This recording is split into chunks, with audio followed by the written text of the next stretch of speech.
লা ইলাহা ইল্লাল্লাহ লা ইলাহা ইল্লাল্লাহ বল লা ইলাহা ইল্লাল্লাহ বল লা ইলাহা ইল্লাল্লাহ কোন পথে যাব মদিনা মদিনার রাস্তা চিনি না দয়া করে দয়াল আল্লাহ পোড়াও মনের বাসনা লা ইলাহা ইল্লাল্লাহ বল লা ইলাহা ইল্লাল্লাহ লা ইলাহা সাদ্দাত জান্নাত বানাইলো মনের মতন সাজাইলো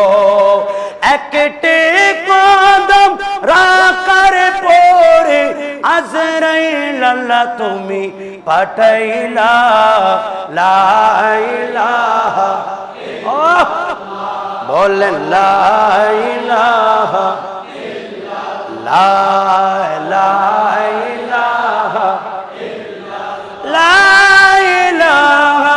ইল্লাল্লাহ মুহাম্মাদুর রাসূলুল্লাহ সাল্লাল্লাহু তাআলা আলাইহি ওয়াসাল্লাম বলেন আল্লাহু আকবার আল্লাহর নবী বলেন উম্মত এই কবর থেকে তোমাদেরকে ডাক দেয় আনা বাইতুল আফাই ফাজালিত তিরিয়া আল্লাহর নবী বলেন এই কবর থেকে তোমাদেরকে ডাকে আমি এমন একটা গর্ত 3.5 হাত মাটির নিচ থেকে যেখানে মুহূর্তের মধ্যে তুমি লন্ডন আমেরিকার ফ্রান্সের খবর নিতে পারবা আমার বাবারা আজকে অনেকে বাবা হারিয়েছেন 40 বছর 50-60 বছর হয়ে যাচ্ছে জানি না নিজের মা বাবা এই 3.5 হাত মাটির নিচে কি অবস্থায় আছে কথা বলেন ঠিক কিনা এই খবর আমাদেরকে ডেকে ডেকে বলছে আমি এমন একটা গর্ত যেখানে বিষাক্ত বড় বড় সর্পের জায়গা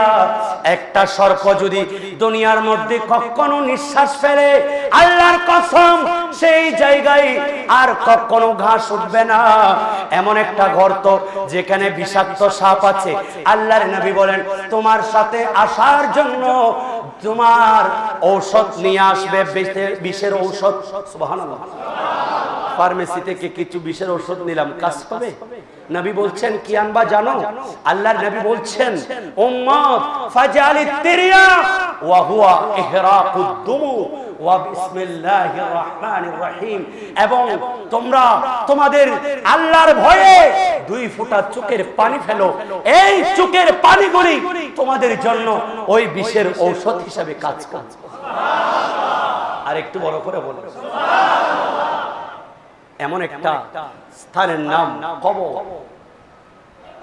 এই কবর থেকে আজকে নামি দামি বিল্ডিং করেছেন অনেকেই অনেক টাকা ব্যয় করে ঘর করেছেন একদিন আপনি যখন মারা যাবেন হয়তো আপনার কোনো সন্তান প্রবাদ জীবন থেকে আসতে একটু দেরি হচ্ছে আমার বাবা একটু অপেক্ষা করেন আমি এসে আমার বাবার জানাজা পড়ব আপনি সেই রাত্রিতে বলবেন আমার স্ত্রীকে যে আপনার স্ত্রীকে যদি বলেন যে দীর্ঘ আমি 60 বছর তোমার সাথে সংসার করেছি এই ঘরটা মনের মাধুরী মিশিয়ে আমি প্রবাদ জীবনে কষ্ট করে এই ঘরটা বানিয়েছি একটা রাত আমাকে আরেকটা রাত রাখো না স্ত্রী বলবেন না পুত্র সন্তান বলবে বাবা তোর জন্য এত সুন্দর ঘর বানিয়েছি তোর জন্য জায়গা কিনেছি নিজের পরিশ্রমের টাকা তোর জন্য রেখে যাচ্ছি একটা রাত তোর সন্তানের সাথে আমাকে একটু রাখ না বা পুত্র বলবেন না যদিও বা রাখতে হয় তাহলে একটা ফ্রিজের গাড়ি নিয়ে আসতে আমাদেরকে সেই ফ্রিজের গাড়ির ভেতর ঢুকাবে কথা বলেন ঠিক কিনা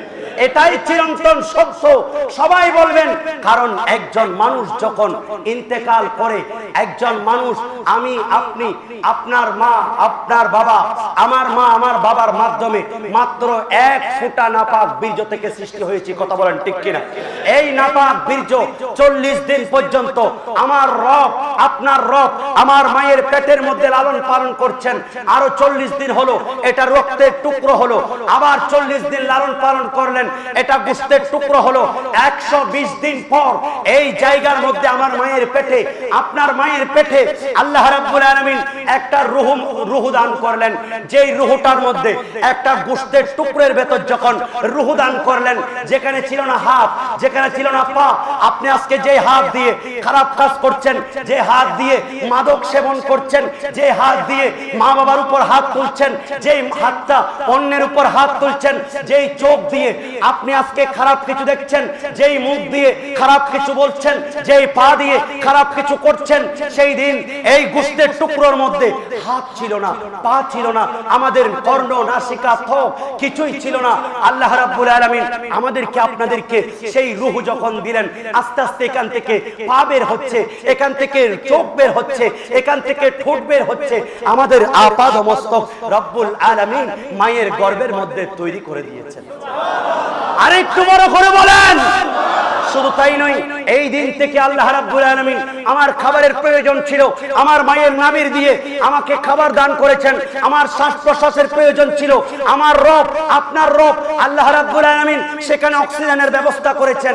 আমাদের সন্তানকে যদি একটা পানি ভর্তি গামলার মধ্যে রাখি, সেই নিউমোনিয়ায় আক্রান্ত হয়, ঠান্ডা লেগে যায়, কফ কাশি হয়, তার বিভিন্ন দৈনন্দিন রোগ হয়ে যায়। কিন্তু আমার রব আপনার রব আমাকে আপনাকে 10 মাস 10 দিন আমার আপনার মায়ের গর্ভে ওই গামলা ভর্তি পানির ভেতরে আল্লাহ আমাকে লালন পালন করেছে।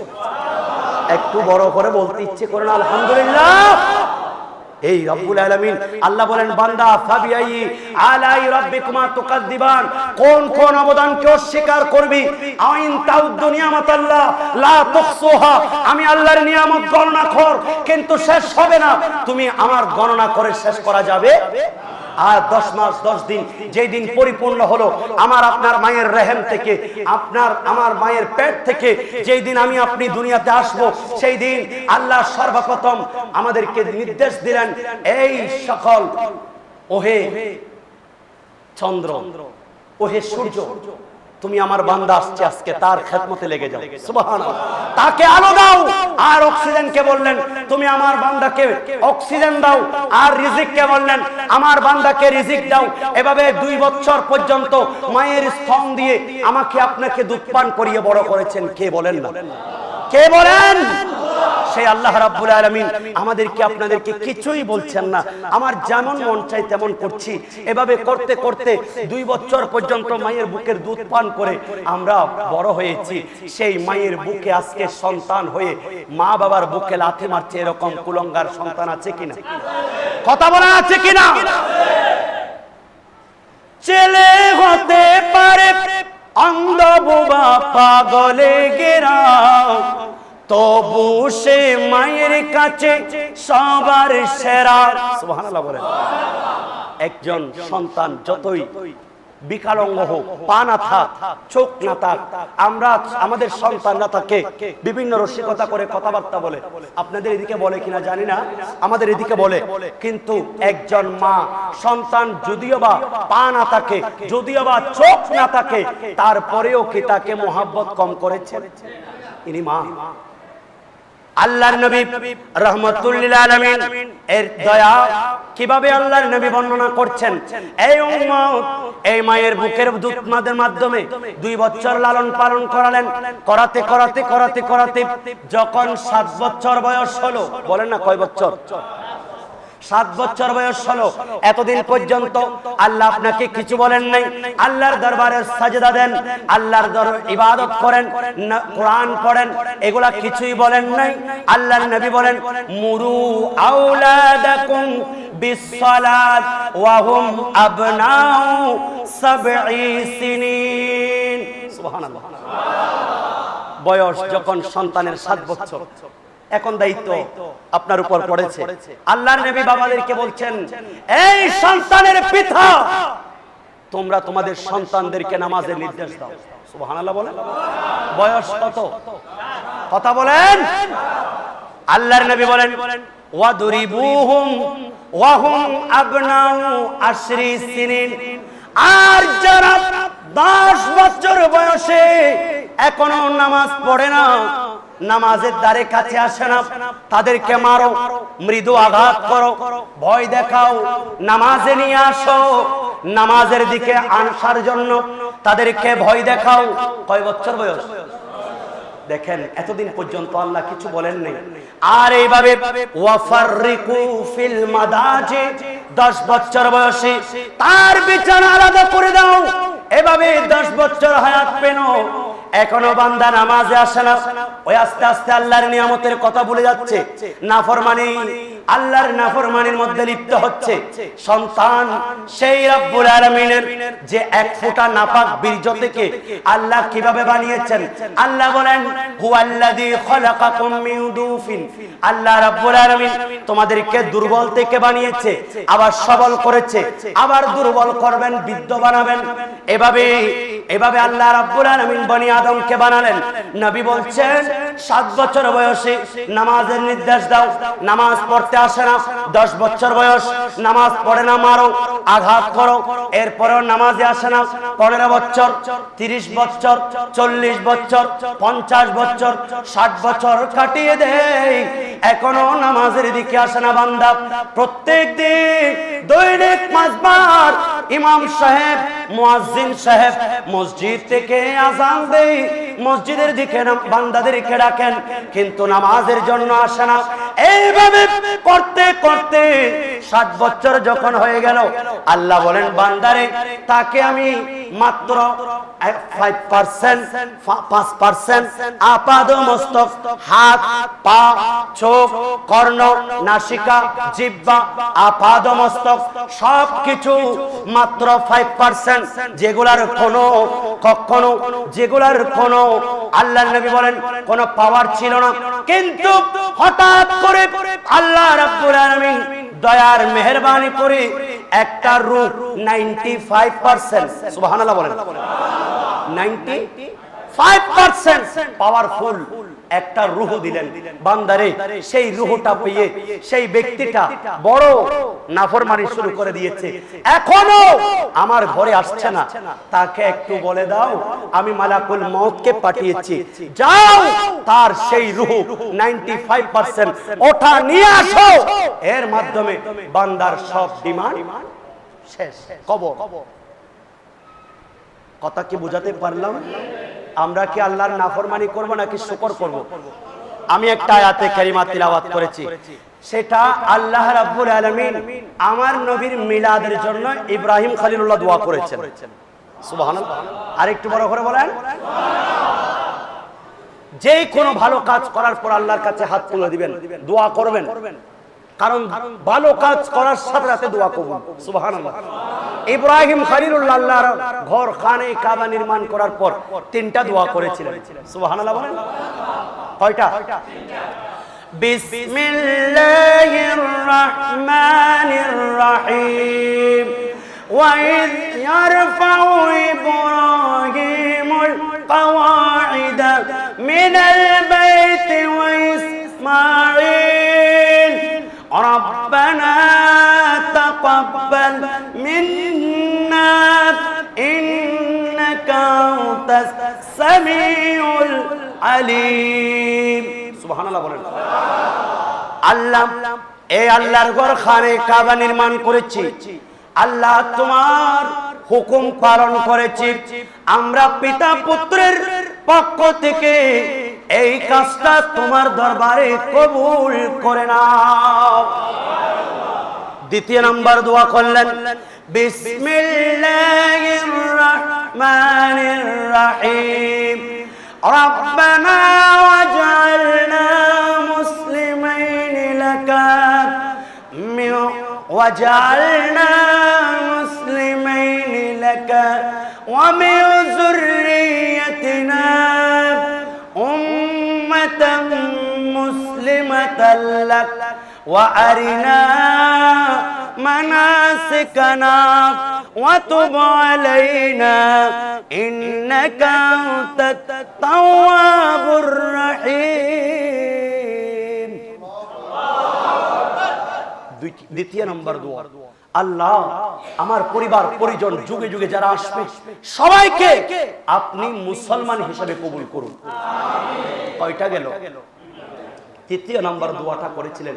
এই দোয়াগুলি করছেন উনি মাকামে ইব্রাহিম, নাম শুনেছেন? আল্লাহর ঘরের সামনে একটা মাকাম ইব্রাহিম আছে, যেখানে দাঁড়িয়ে ইব্রাহিম খলিলুল্লাহ ইনি আল্লাহর ঘর নির্মাণ করেছেন। আর ইব্রাহিম খলিলুল্লাহ আলাইহিস সালাতু ওয়াস সালাম হাজী সাহেবরা উমরা আদায় করার পর সেখানে তাওয়াফ করার পর 7টা, তারপর 2 রাকাত এই মাকাম ইব্রাহিমকে সামনে নিয়ে সুন্নাত নামাজ পড়তে হয়। এই পাথরটা একটা শক্ত পাথর। আর প্রিয় নবী সাল্লাল্লাহু আলাইহি সাল্লামের আগমনের জন্য এইবার আল্লাহর দরবারে দোয়া করছেন। ইব্রাহিম খলিলুল্লাহ দাঁড়িয়েছেন পাথরের মধ্যে, আল্লাহর একজন খলিল দাঁড়িয়েছেন পাথরের মধ্যে। আস্তে আস্তে সেই পাথরটা নরম হয়ে যাচ্ছে। আল্লাহু আকবার বলেন। এই পাথরটা নরম হয়ে যাচ্ছে। এটা ইব্রাহিম খলিলুল্লাহকে আরাম দিচ্ছেন, এত বেশি আরাম দিচ্ছেন, এটা লিফটের মতো কাজ করছে। ইব্রাহিম খলিলুল্লাহ যত উঠছেন ততই পাথর উঠে যায়, কিন্তু নরম তুলতুলে হয়ে যায়। আর সেখানে দাঁড়িয়ে ইব্রাহিম খলিলুল্লাহ দোয়া করছেন, আল্লাহ আমার বংশধরদের মধ্যে একজন রাসূল প্রেরণ করেন, যেই রাসূল দুনিয়াতে এসে আল্লাহ তোমার কোরআন তাদেরকে তিলাওয়াত করে শোনাবেন, তাদেরকে বিজ্ঞান শেখাবেন, তাদেরকে পূত পবিত্র বানাবেন।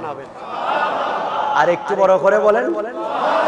তাহলে আমাদের নবী দোয়া, আমাদের নবীর জন্য দোয়া করেছেন, ঈদে মিলাদুন নবীর জন্য দোয়া করেছেন ইব্রাহিম খলিলুল্লাহ এই পাথরের মধ্যে। এই যুগে যারা ঈদে মিলাদুন নবীর বিরোধিতা আজকে যারা করছে, আমি আল্লাহর ঘরকে সাক্ষী রেখে বলবো, যারা মুহাব্বতের দৃষ্টিতে এই ঈদে মিলাদুন নবী পালন করবে, আল্লাহ তাদের সেই কঠিন হৃদয়কে আল্লাহ একেবারে নরম বানিয়ে দিবে। ঈদে মিলাদুন নবীর মাধ্যমে ঈমান পাকাপোক্ত হয়ে যাবে।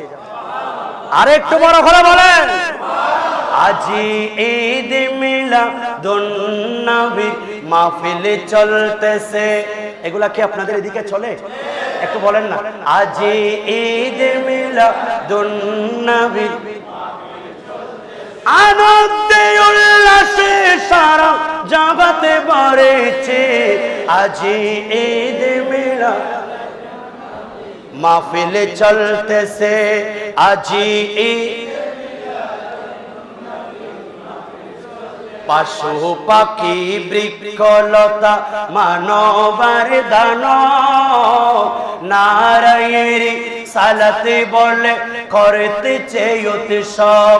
বলেন নারায়ের সালাতে বলে করতেছে সেই উৎসবের দোলে না দোলে নূরের বাতাসে।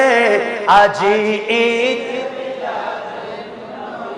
মাহফিল চলতেছে, আজি ঈদ মিলাদ। কষ্ট হচ্ছে? তৃতীয় নাম্বার দোয়া করলেন, বিসমিল্লাহির রহমানির রহিম রব্বানা ওয়াবআথ ফীহিম রাসূলাম মিনহুম ইয়াতলু আলাইহিম আয়াতিকা ওয়া ইউআল্লিমুহুমুল কিতাবা ওয়াল হিকমাতা ওয়া ইউযাক্কিহিম। আল্লাহ তাদের মধ্য থেকে একজন রাসূল প্রেরণ করেন, যেই রাসূল দুনিয়াতে এসে তাদেরকে আল্লাহর কোরআন 30 পারা কোরআন তাদেরকে শিক্ষা দিবেন, তাদেরকে বিজ্ঞান শিক্ষা দিবেন। সুবহানাল্লাহ। আজকে এক শ্রেণীর মানুষ বলে আমার নবী নাকি লেখাপড়া জানেন না। আর একটু বড় করে বলেন না, আর রহমান আল্লামাল কোরআন, আল্লাহ রহমান ने কোরআন শিখলায়া। আর প্রিয় নবী সাল্লাল্লাহু আলাইহি সাল্লাম যেই দিন ওই গারে হেরা থেকে সূরা আলাকের সেই 5টা আয়াত নিয়ে উনি নামছেন, কেমন ছিলেন দেখেন। বলেন ইকরা, উনি পড়েন না, বলেন লাস্তু মা আনা বেকারি, আমি কারি সাহেব নই, আমি পাঠক নই। আবার বললেন ইকরা, নবী গো আপনি পড়েন, বলেন লাস্তু আনা বেকারি, আমি কারি নই, আমি পাঠক নই। যেই মাত্র বললেন ইকরা বিসমি রাব্বিকাল্লাযী খালাক, যে রব্বুল আলামিন আপনাকে সৃষ্টি করেছেন সেই রবের নামে আপনি পড়েন। এখান থেকে আল্লামাল ইনসানা মা লাম ইয়ালাম, এই আয়াত পর্যন্ত 5টি আয়াত।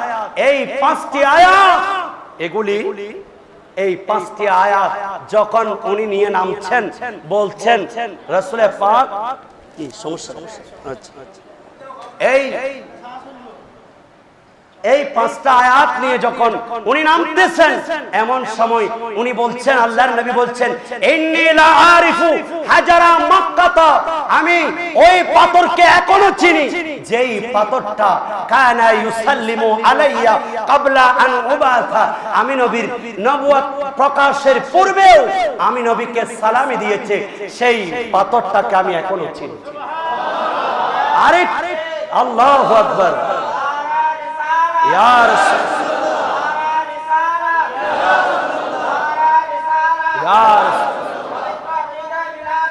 জিন্দাবাদ, মোহাব্বতে বলেন মারহাবা। रहमत आलम प्यारे आका जिधर से गुजरा करती थी, जिधर से गुजरा करती थी, शजर गवाही देता था और पातर कलमा पढ़ती थी, पातर कलमा पढ़ती थी। नूर खुदा के मुन के रब तो अपने आके खोल, आका आका बोल बंदे, आका आका बोल, आका आका बोल बंदे, आका आका बोल। सलातुनिया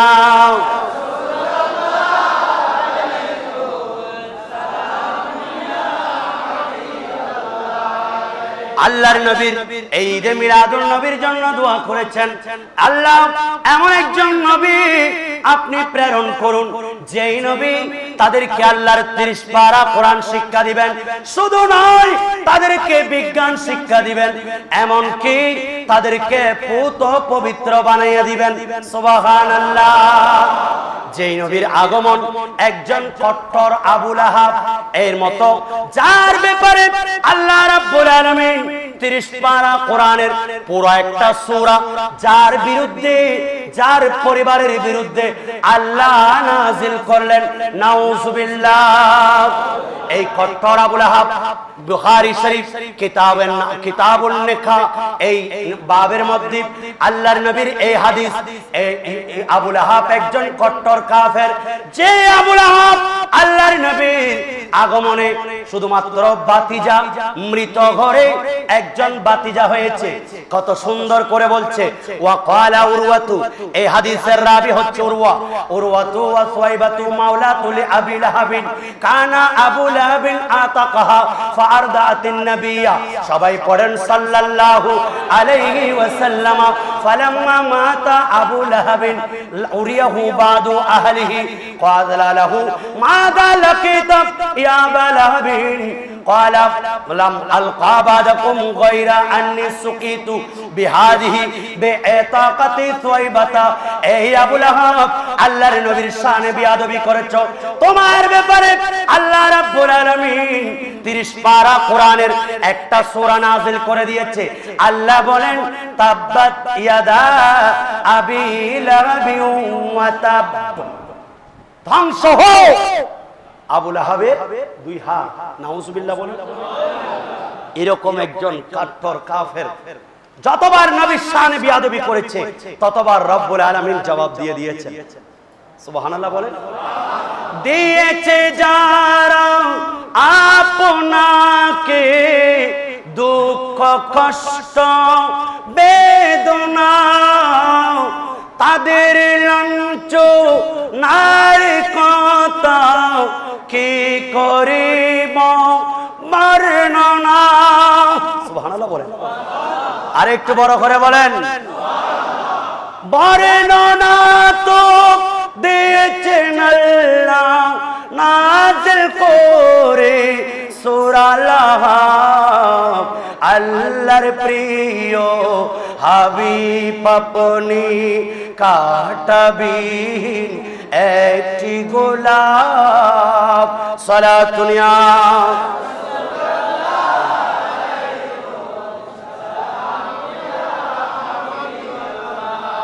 কানা আবু লাহাব ফালাম্মা মাতা আবু লাহাব أريه بعض أهله بشر حيبة قال له ماذا لقيت يا أبا لهب قال لم ألقى بعدكم غير أني سقيت بهذه بعتاقة سويبة।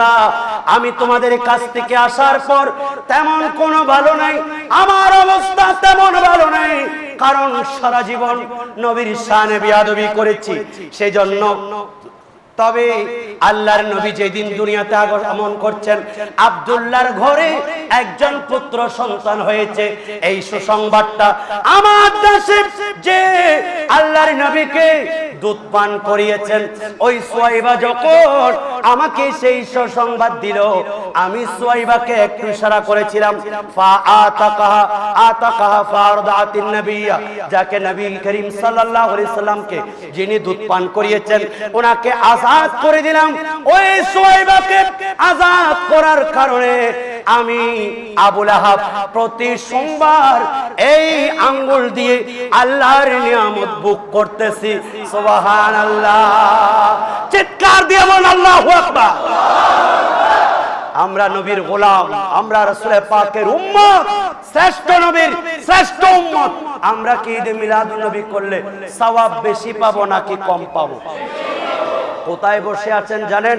ইমাম জালালউদ্দিন সুয়ুতী রাহমাতুল্লাহ আলাইহি কিতাবের নাম আল ওয়াসাইল ফি শারহিস শামাইল, এই কিতাবের মধ্যে উনি বলছেন, মা মিন বাইতিন আও মসজিদিন আও মাহাল্লাতিন ফিহি কুরিয়া মাউলিদুন নবী, সবাই পড়েন সাল্লাল্লাহু আলাইহি ওয়াসাল্লাম, ইল্লা হাফাতিল মালাইকাতু।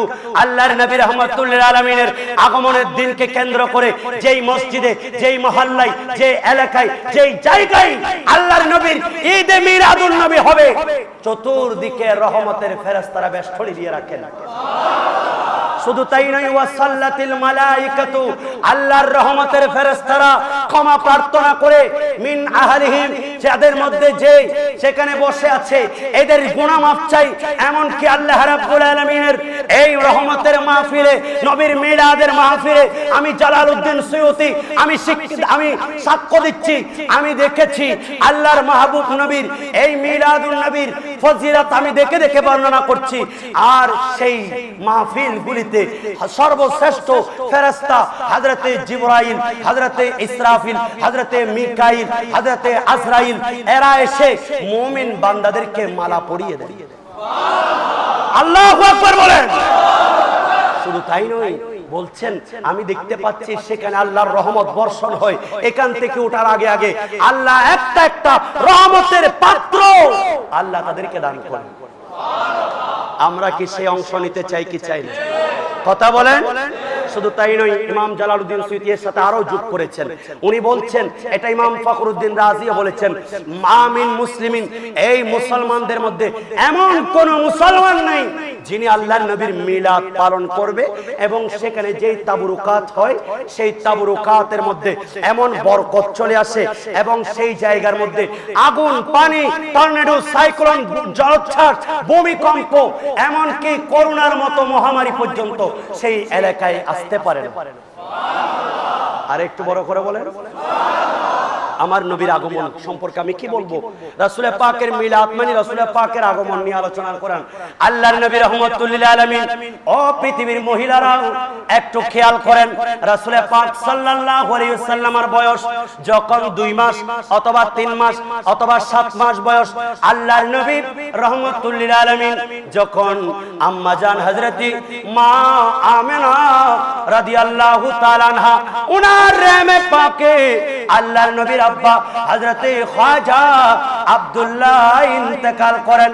ইন্না লিল্লাহি ওয়া ইন্না ইলাইহি রাজিউন। এভাবে যখন মারা গেলেন, মক্কার কুরাইশরা একত্রিত হলো, দাদা আব্দুল মুত্তালিবের কাছে বিচার আনলেন। এ মক্কার সরদার আব্দুল মুত্তালিব, আপনার কাছে একটা বিচার আনলাম। কি বিচার?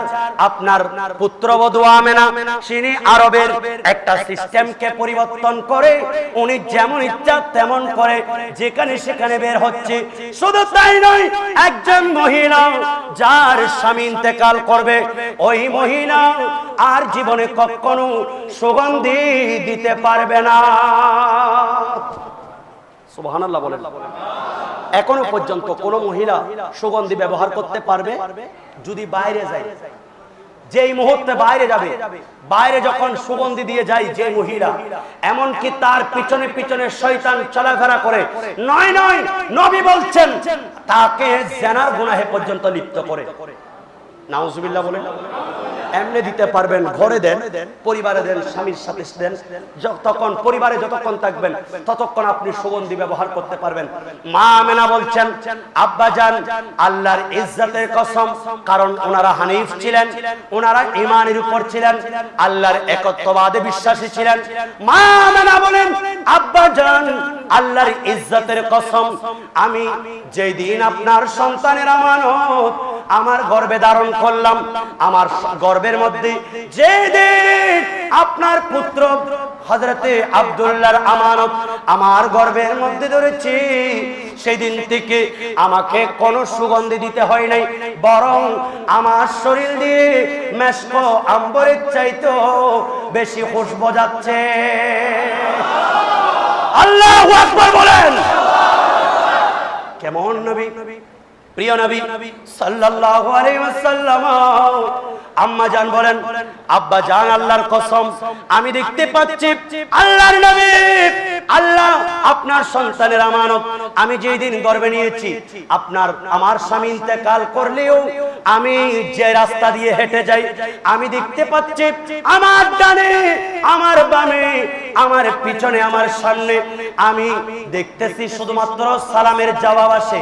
আমি চাই যখন তাদের দিকে তাকাই, দেখতেছি তাদের মধ্য থেকে কোন মানুষ নাই আমাকে পাথর দেখলে সালাম দেয়, আমাকে গাছ দেখলে সালাম দেয়। শুধু তাই নয়, আপনার নবীর, আপনার সন্তানের আমানত হযরতে আল্লাহর নবী রাহমাতুল্লিল আলামিনের আগমন কেমন দেখেন।